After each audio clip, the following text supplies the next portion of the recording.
Welcome to VM news బులెటిన్ల ముందుగా headlines. అమరావతిలో ఇంటి నిర్మాణానికి సీఎం చంద్రబాబు భూమి పూజ.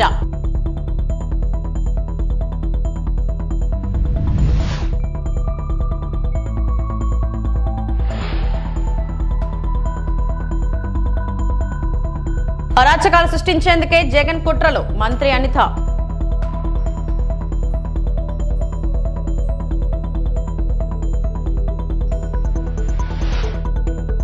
ఇంట్లో నా వస్తువులున్నాయి, ఎందుకు అనుమతించట్లేదు?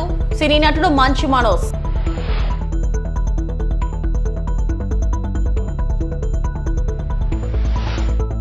భారతదేశ గుర్తింపును పెంపొందించడంలో జైనిజం అమూల్యమైన పాత్రను పోషించిందని ప్రధానమంత్రి నరేంద్ర మోడీ స్పష్టం చేశారు. ఢిల్లీ విజ్ఞాన భవన్ లో జరిగిన నౌకర్ మహామంత్ర దివస్ లో మోడీ పాల్గొన్నారు.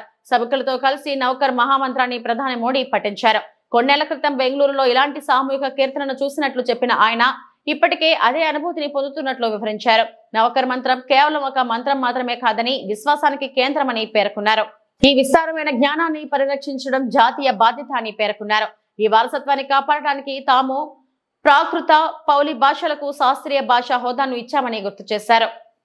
साथियों, नवकार महामंत्र सही मायने में मानव ध्यान, साधना और आत्मशुद्धि का मंत्र है। इस मंत्र का एक वैश्विक परिप्रेक्ष्य है। यह शाश्वत महामंत्र भारत की अन्य श्रुति स्मृति परंपराओं की तरह पहले सदियों तक मौखिक रूप से, फिर शिलालेखों के माध्यम से और आखिर में प्राकृत पांडुलिपियों के द्वारा पीढ़ी दर पीढ़ी आगे बढ़ा और आज भी ये हमें निरंतर राह दिखाता है।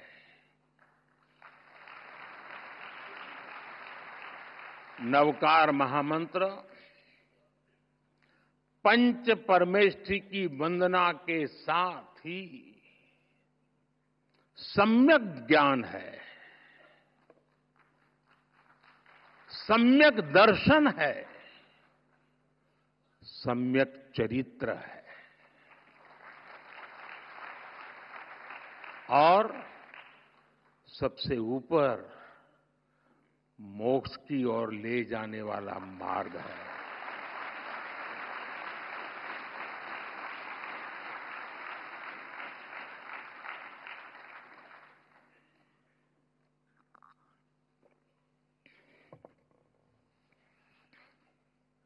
हम जानते हैं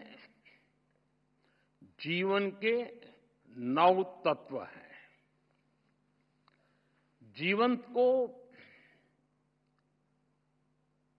ये 9 तत्व पूर्णता की ओर ले जाते हैं। इसलिए हमारी संस्कृति में 9 का विशेष महत्व है। जैन धर्म में नवकार महामंत्र, 9 तत्व, 9 पुण्य और अन्य परंपरा. ఏపీ సీఎం చంద్రబాబు రాజధాని అమరావతిలో తన ఇంటి నిర్మాణ పనులకు బుధవారం శంకుస్థాపన చేశారు. కుటుంబ సమేతంగా ఈ కార్యక్రమంలో పాల్గొన్నారు. వెలగపూడి సచివాలయం వెనుక ఈ రహదారి పక్కనే ఇంటి నిర్మాణం చేపట్టారు. గత ఏడాది డిసెంబర్లో వెలగపూడి రెవెన్యూ పరిధిలో 5 ఎకరాల విస్తీర్ణంలో నివాస ప్లాట్లను ఇదే గ్రామానికి చెందిన రైతు కుటుంబం నుంచి కొనుగోలు చేసిన విషయం తెలిసిందే. ఇటీవల ప్లాట్ రిజిస్ట్రేషన్ ప్రక్రియ పూర్తయింది. ఇంటిని 1455 చదరపు గజాల విస్తీర్ణంలో G+1 లో నిర్మించనున్నారు. పనులు పూర్తి చేసి ఏడాదిలోపు గృహప్రవేశం చేయాలని భావిస్తున్నారు. కార్యక్రమంలో చంద్రబాబు సతీమణి నారా భువనేశ్వరి, మంత్రి నారా లోకేష్, బ్రాహ్మణి, దేవాంశ్ పాల్గొన్నారు.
కడప జిల్లాలో సీఎం చంద్రబాబు పర్యటన భక్తి శ్రద్ధలతో నిండిన ప్రోటోకాల్. ఈ నెల 11వ తేదీ రాష్ట్ర ముఖ్యమంత్రి నారా చంద్రబాబు నాయుడు కడప జిల్లాలో పర్యటించనున్నారు. మధ్యాహ్నం 3:30 గంటలకు విజయవాడ ఎయిర్పోర్ట్ నుండి బయలుదేరి సరిగ్గా 4:15 గంటలకు కడప ఎయిర్పోర్ట్ కు చేరుకోనున్నారు. అనంతరం ఒంటిమిట్ట టీటీడీ గెస్ట్ హౌస్ కు వెళ్లి విశ్రాంతి తీసుకోనున్నారు. సాయంత్రం 5 గంటలకు ఒంటిమిట్టలోని శ్రీ కోదండరామస్వామి ఆలయాన్ని సీఎం దంపతులు దర్శించుకున్నారు. అనంతరం 6 గంటల నుండి 6:30 గంటల వరకు స్వామివారికి పట్టు వస్త్రాలు సమర్పించనున్నారు. రాత్రి 6:45 నుండి 8:30 గంటల వరకు జరిగే శ్రీ సీతారాముల కళ్యాణోత్సవంలో సీఎం పాల్గొనబోతున్నారు.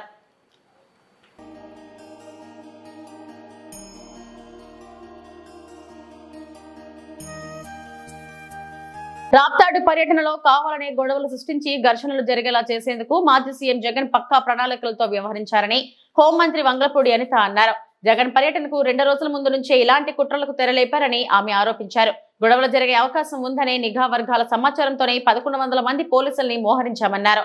ఆయన డబ్బులిచ్చి వైసీపీ కార్యకర్తల్ని భారీగా రప్పించి పోలీసులపై దాడికి దిగారన్నారు. పర్యటన ముగించుకొని రోడ్డు మార్గంలో వెళ్లేందుకు ముందుగానే జగన్ నిర్ణయించుకున్నారని, కానీ గొడవలను సృష్టించి దాన్ని పోలీసులు ప్రభుత్వంపై నెట్టేందుకు హెలికాప్టర్ సమస్య అని నాటకం ఆడారని అనిత తెలిపారు. జగన్మోహన్ రెడ్డి అన్న వ్యక్తి ఒక పులివెందలకి మాత్రమే ఒక ఎమ్మెల్యే. అతనికి ప్రతిపక్ష హోదా లేదు. అయినప్పటికీ అతను ఒక ఎక్స్ సీఎం అన్న ఒకే ఒక కారణంతో ఆయన టూర్ ప్రోగ్రామ్ గురించి మాట్లాడినప్పుడు మేము చాలా క్లియర్గా 1100 మంది అప్రాక్సిమేట్లీ 1100 మంది పోలీస్ బలగాల్ని డిఎస్పీ స్థాయి నుంచి రోప్ పార్టీస్ వరకు అంటే ఏపీఎస్పీ బెటాలియన్స్ వరకు దగ్గర 1100 మంది పోలీసులను పెట్టాం. అంటే మీరు అనుకోవచ్చు ఒక ఎక్స్ సీఎంకి 1100 మంది పోలీసులు ఎందుకండి అని. కానీ అతను వెళ్తున్న ప్రాంతం చాలా సెన్సిటివ్ ప్రాంతం. తను వెళ్తున్న ప్రాంతంలో ఏదైనా గొడవలు జరిగే పరిస్థితి ఉండి లా అండ్ ఆర్డర్ కనుక ఇబ్బంది పడితే సామాన్యమైన ప్రజలు ఇబ్బంది పడతారు అని ఒకే ఒక కారణంతో ఆఖరికి హెలీప్యాడ్ దగ్గర వేసిన బ్యారికేడ్స్ కూడా చాలా ఎందుకు పనికిరాకుండా ఇలా గట్టి కదిపితే పడిపోయేటట్టుగా ఉన్నాయన్న సంగతి మా డిపార్ట్మెంట్ వాళ్ళు ఎవరైతే అక్కడ బ్యారికేడ్స్ వేసారో వాళ్ళకి కూడా చెప్పడం జరిగింది. అంటే ఇక్కడ ఇవన్నీ ఒకసారి మనం అబ్జర్వ్ చేసుకుంటే డాట్ కనెక్ట్ చేసుకుంటే కావాలని అక్కడ ఒక సీన్ క్రియేట్ చేయడానికి లా అండ్ ఆర్డర్ విషయంలో అక్కడ గవర్నమెంట్ ఫెయిల్ అయిందని చెప్పడానికి ఒక ముందస్తు ప్రణాళికను ఏర్పాటు చేసుకుని అక్కడ వైసీపీ నాయకులు కానీ ఎవరు ఆధ్వర్యంలో చేశారు. చాపర్ ఎగరటానికి విఐపి ఉంటే ఎగరటానికి ఇబ్బంది అట. With in 14 minutes chopper take off అయిపోయింది. హ్యాపీగా వెళ్ళి ల్యాండ్ అయిపోయింది. కానీ చాపర్లో వెళ్ళే విఐపికి ప్రాబ్లం కానీ ఆ పైలట్కి ప్రాబ్లం కాదా? మరి పైలట్ ఎలా వెళ్ళాడు అదే చాపర్లో? ఒకసారి మనం ఆలోచన చేసుకోవాలి కదా ప్రజలందరూ కూడా. ఈ ఫోటో ఇది హెలీప్యాడ్ దగ్గర మనుషులు ఉండే పరిస్థితి చాపర్ దగ్గర. ఒకసారి ఆలోచన చేసుకోవాలి. ఇవన్నీ డాట్స్ అన్ని కనెక్ట్ చేస్తే కంపల్సరీ చాపర్ లో వన్ సైడ్ రావడానికి సిద్ధపడే వచ్చాడు. అక్కడున్న సెన్సిటివిటీ బట్టి అక్కడున్న పరిస్థితులను బట్టి అక్కడ కంపల్సరీ మాకు వచ్చిన ఇందాక మీరు అడిగారు ఇంటెలిజెన్స్ రిపోర్ట్ ఉందా లేదా అని అడిగారు. మాకున్న రిపోర్ట్ను బట్టి ఎక్కువ మందిని కొంచెం మొబిలైజ్ చేస్తున్నారు, డబ్బులు ఇచ్చి తీసుకొస్తున్నారు. కాబట్టి అక్కడ ఏదైనా గలాటా సృష్టించడానికి రెడీ అవుతారు. ఎందుకంటే మాకు పూర్వపు అనుభవం ఉందబ్బా. గొడ్డలకైతే మొదలైంది, తర్వాత కోడికత్తి వచ్చింది, తర్వాత గులకరాయి వచ్చింది, ఇప్పుడు హెలికాప్టర్ వస్తుంది. మేము కనుక చూసుకోకపోతే అసలు యాక్చువల్గా డిప్యూటీ సీఎం గారు కానీ సీఎం గారు కానీ నేను ప్రత్యేక సాక్షి. వాళ్ళు ఎక్కడికైనా వెళ్ళేటప్పుడు 1 సిగ్నల్ ఆపుతారండి అంతే. 1 సిగ్నల్, అది కూడా ఆపొద్దని చెప్పి సీఎం గారు చెప్తే వాళ్ళ భద్రతల విషయంలో 1 సిగ్నలే అంతే తప్పించి 2-3 సిగ్నల్స్ ఆపే పరిస్థితి అయితే లేదు. నర్సీపట్నం ఏరియా ఆసుపత్రి సమీక్ష సమావేశంలో పాల్గొన్న గౌరవ సభాపతి speaker Ayyanna Patrudu. Narsipatnam NTR area hospital అభివృద్ధి కమిటీ సమీక్ష సమావేశం ఆసుపత్రి మీటింగ్ హాల్లో జరిగింది. ఈ కార్యక్రమానికి గౌరవ సభాపతి గౌరవ స్పీకర్ అయ్యన్న పాత్రుడు ముఖ్య అతిథిగా హాజరయ్యారు. ఆయనతో పాటు అనకాపల్లి జిల్లా collector Vijayakrishnan, DCHO doctor Srinivasarao, DMHO doctor Jyothi, hospital superintendent doctor Sudha Sharada, Janasena నియోజకవర్గ ఇన్ఛార్జ్ సూర్యచంద్ర పాల్గొన్నారు.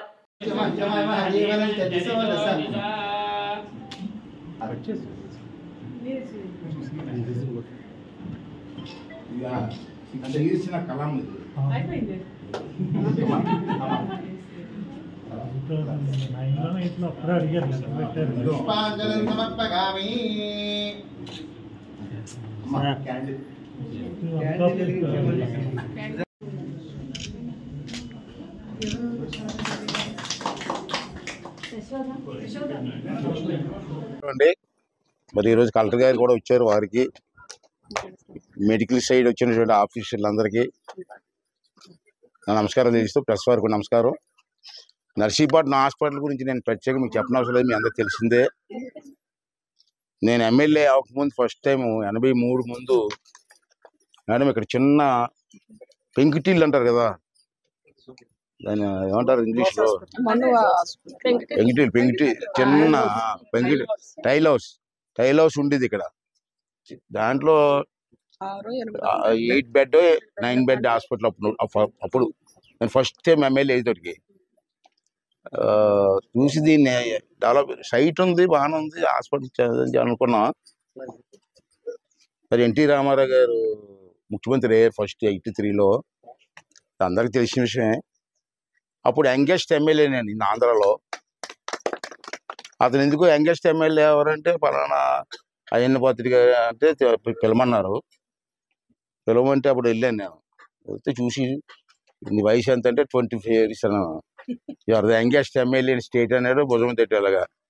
అతను రామారావు గారి స్టైల్ మీకు తెలుసు కదా, ఏం వరం కావాలో కోరుకో అన్నాడు. అంటే నేను అన్నాను మాకు హాస్పిటల్ కావాలి సార్ అన్నాను. ఓకే హాస్పిటల్ లేదా అన్నాడు, లేదు సార్ అన్నాను. ఓకే అని చెప్పి 100 బెడ్ హాస్పిటల్ ఫైల్ తెమ్మని చెప్పి సంపించాడు. అలా పుట్టింది హాస్పిటల్. తర్వాత అలాగే ఎదుర్కొంటూ వచ్చింది. ఎంతో ఏజెన్సీ ఏరియా కూడా ఇక్కడికి వస్తారు ఎక్కువ. తర్వాత చింతపల్లి కానీ పాడేరు కానీ 9 హాస్పిటల్ ఉండేవి కాదు. చంద్రబాబు వచ్చింది, డెవలప్ అయింది. అయినా సరే ఏజెన్సీ కానీ ఇక్కడికి వస్తారు. అక్కడ తున్నించి కూడా డెలివరీకి ఇక్కడికి వస్తారు. డెలివరీ స్పెషాలిటీ ఇక్కడ మొదటి నుంచి తున్నించి వచ్చేస్తారు. నేను అడిగి మీ హాస్పిటల్ ఉంది కదా అంటే లేదంటే ఇక్కడికి వచ్చేస్తారు. అంత ఫేమస్ హాస్పిటల్ అమ్మా. అది మొదటి నుంచి నాకు అదే ఇంట్రెస్ట్, 10 మంది పనికి వస్తాయని చేసాం. హాస్పిటల్ కూడా దీన్ని ఇప్పుడు 150 హాస్పిటల్ యాక్చువల్గా జియో ప్రకారంగా అయితే 150, కానీ అనాథరైజ్డ్గా 220 ఉంది ఇక్కడ ఎక్స్ట్రా. సరే అలా మెయింటైన్ చేస్తున్నాం అనుకోండి. యాజ్ ఫర్ జియో అయితే 150. నేను మొన్న హెల్త్ మినిస్టర్ గారికి కూడా డిఓ లెటర్ పంపించాను. ఆల్రెడీ బెడ్స్ ఉన్నాయి, అన్నీ ఉన్నాయి, మేము రన్ చేస్తాను, మీరు జియో ఇవ్వండి సార్ అంటే 200 బెడ్కి అప్గ్రేడ్ చేయడానికి ఒప్పుకుంది, గవర్నమెంట్ ఒప్పుకుంది. ఇది గోయింగ్ అని అనుకున్నాను. ఫైల్ కూడా రన్ అవుతుంది, ఆటోమేటిక్గా అయిపోతుంది. అంతవరకు ఓకే. నేను ఇంకా స్ట్రీమ్ లైన్ చేయాలమ్మా, చాలు ఇంత అంతకంటే అవసరం లేదు. అనకాపల్లి ఉంది, ఇప్పుడు ఇక్కడికి వచ్చింది, తూను ఉంది, అన్ని హాస్పిటల్ కూడా బాగా డెవలప్ అయ్యాయి. కాబట్టి ఇది లోడ్ తగ్గుతుంది నా దృష్టిలో. అయితే దీన్ని ఇలాగే మెయింటైన్ చేస్తే సరిపోద్దమ్మా. రేవంత్ రెడ్డి అసమర్థత పరిపాలన వైఫల్యం కారణంగా పూర్తిగా ఆంధ్రప్రదేశ్ చేతుల్లోకి నాగార్జున సాగర్ డ్యాం. సిఆర్పీఎఫ్ ఉన్నతాధికారుల ఆదేశాల మేరకు తెలంగాణ వైపు ఉన్న బెటాలియన్ ను వెనక్కి పంపించగా, ఇదే అదునుగా ఆంధ్రప్రదేశ్ వైపు ఉన్న సిఆర్పీఎఫ్ బలగాలు డ్యాం నియంత్రణను తమ చేతుల్లోకి తీసుకున్నాయి. నాగార్జున సాగర్ డ్యాం తెలంగాణ వైపు ఉన్న ప్రధాన ద్వారం నుంచే ఆంధ్ర సిఆర్పీఎఫ్ బలగాలు విధుల్లోకి ప్రవేశించి డ్యాం ను తమ ఆధీనంలోకి తీసుకున్నారు. నాగార్జున సాగర్ ప్రధాన డ్యాం తెలంగాణ వైపు ఉన్న ప్రధాన ద్వారంను కూడా రక్షించలేని స్థితికి కాంగ్రెస్ ప్రభుత్వం దిగజారింది. నాగార్జున సాగర్ ను ఆంధ్ర ప్రభుత్వం మెల్లగా తమ ఆధీనంలోకి తీసుకుంటుంటే రేవంత్ సర్కార్ మాత్రం చోద్యం చూస్తూ మొద్దు నిద్రపోతుంది.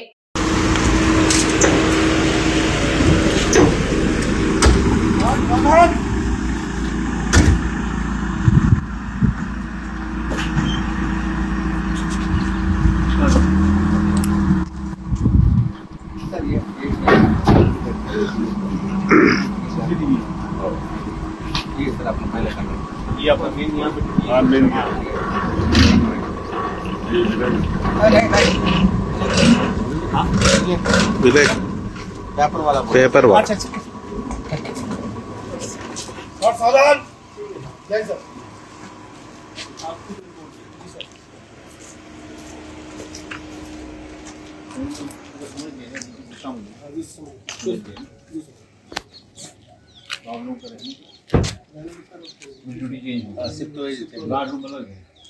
गार्ड रूम नहीं है सब, ओनली वेटिंग.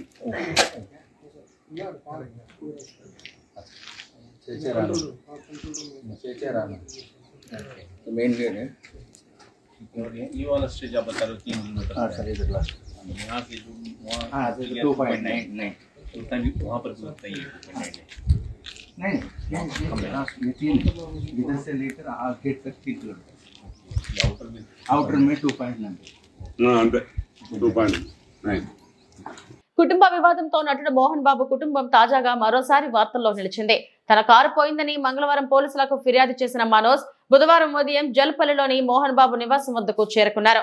ఆయన్ను లోపలకు అనుమతించకపోవడంతో గేటు బయటే బైఠాయించి నిరసన తెలియజేశారు.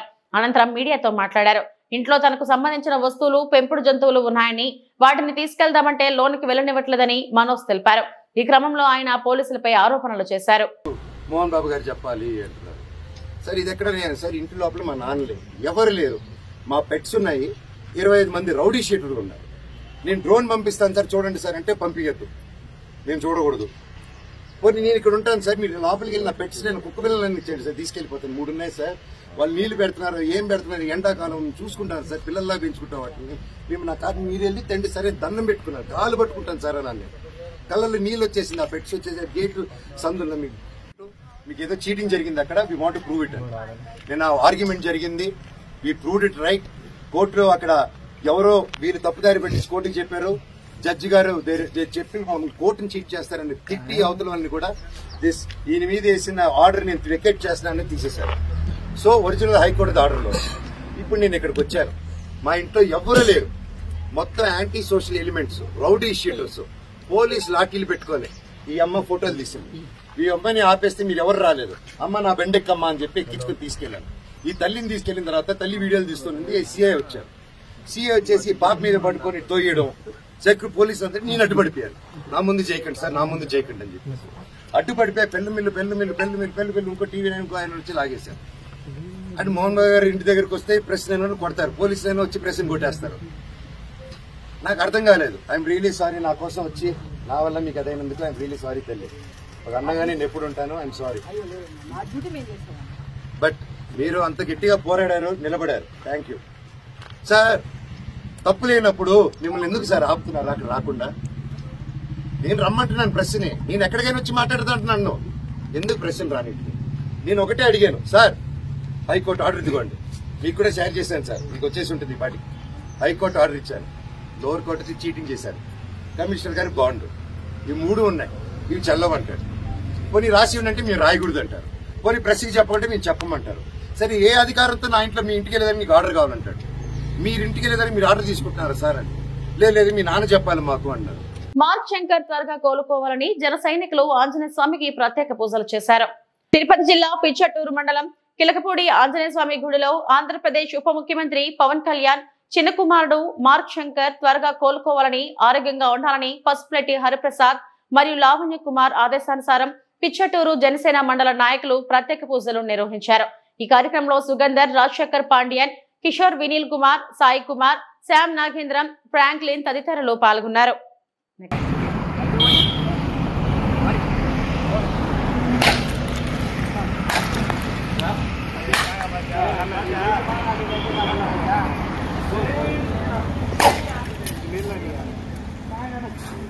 జై జనసేన, జై జనసేన. అందరికీ నమస్కారం. మా పవన్ కళ్యాణ్ గారి కొడుకు మార్క్ శంకర్ గారికి అగ్ని ప్రమాదం జరిగింది కాబట్టి నేను మా జనసేన పార్టీ తరఫున కార్యకర్తలు మెగా ఫ్యామిలీకి ఇష్టమైన దైవం శ్రీ ఆంజనేయ స్వామి గారికి పూజలు చేసి త్వరగా ఆయన కోరుకోవాలని మనస్ఫూర్తిగా కోరుకుంటున్నాము. జై జనసేన, జై జనసేన, జై జనసేన, జై జనసేన, జై జనసేన, జై శ్రీరామ్, జై శ్రీరామ్, జై శ్రీరామ్. ఉమ్మడి విశాఖ జిల్లాలో చికెన్ వేస్టేజ్ మాఫియా దందా, కాసులు కురిపిస్తున్న కోళ్ల వ్యర్థాలు, ప్రజా ఆరోగ్యంతో చెలగాటం. చేపలకు ఆహారంగా కోళ్ల పేగులు, తల, చర్మం వ్యర్థాలనే వ్యాపారంగా మార్చేశారు. ఈ రోజుల్లో ప్రతిదీ వ్యాపారమే. ఆఖరికి పనికిరాని చికెన్ వేస్ట్ ను కూడా వ్యాపారంగా మార్చుకుని చేపల పెంపకందారులు రెచ్చిపోతున్నారు.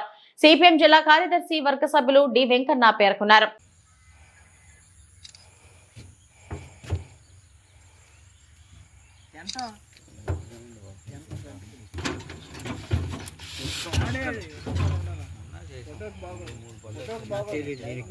పవన్ కళ్యాణ్ నియోజకవర్గంలో కార్మికుల ఆకలి కేకలు, తక్షణమే వేతనాలు చెల్లించాలని ఏఐటీసీ నాయకులు డిమాండ్.